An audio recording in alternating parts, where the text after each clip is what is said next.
Um, and in my opinion, in the 90s, we had Carson. In the 2000s, we had Howard Stern. To me, and to my friends, it's Joe Rogan. Like, that's what you sort of dream about, getting the call, getting invited on. Could you just like walk us through how you got invited on the Joe Rogan Experience? Okay, sure. So this is going back a little bit. So end of February 2019, I posted a tweet where I was deadlifting 230 kilos, which is, 500 and something pounds. Nice. And I tweeted a comment, something like, I keep hearing about how biological men have no strength advantage over women in 2019. So watch me destroy the British women's deadlift record without trying. P.S. I identified as a woman while lifting the weight. Don't be a bigot. So I just tweeted this. I've got a lot of tweets. I've tweeted almost 100,000 times. I just put this tweet out there like I put my other tweets out there, thinking it'll get some LOLs, it'll get some smiley face emojis, it'll get some retweets.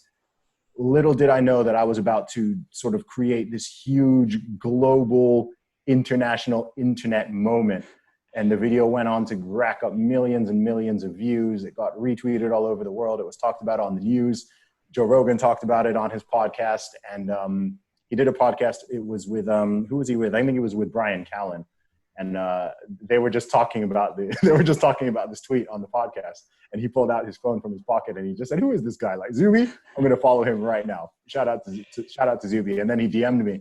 And then I actually got invited to, so the previous year in 2018, when Jordan Peterson was doing his 12 Rules for Life tour, I got invited to, Dave Rubin actually invited me to the show in Oxford. So I met Dave there and we'd been in touch, and he actually invited me to come on the Rubin Report. So I knew I was going to be going out to Los Angeles for the first time.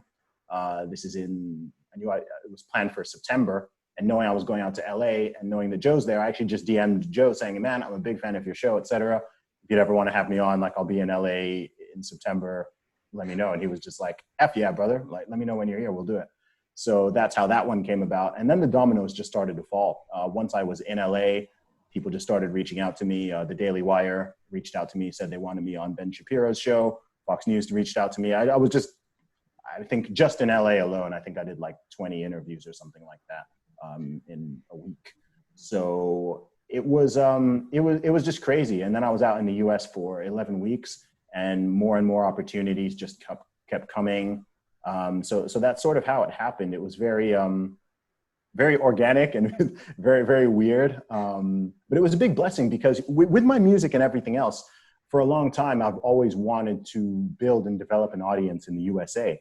And especially being an independent artist from the UK, I never really knew how to do that. So it's kind of funny that in a very roundabout way, me doing this sort of viral deadlift video ended up being the thing that exposed me to realistically millions of people all over the world. And that's the thing that sort of really opened the door for me to get these opportunities and start building my audience in all of these different countries. So that's why I'm really excited about this next album, actually, because this will be the first album I'm actually releasing since all of this stuff happened. I mean, you have to remember, when I made that tweet, I had 19,000 followers on Twitter.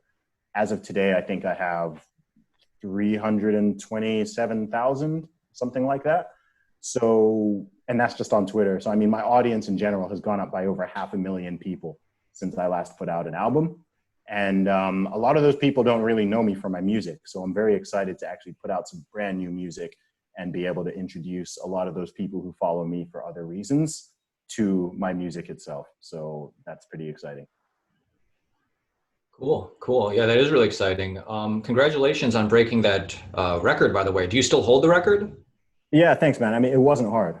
I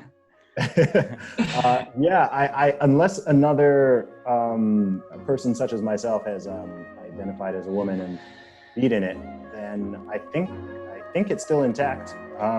If it gets beaten, I'm fairly certain I could take it again. I don't know. I don't know what the rules are in 2020. It seems to change every year.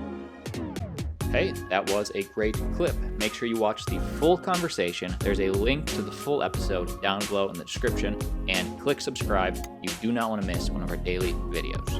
See you tomorrow.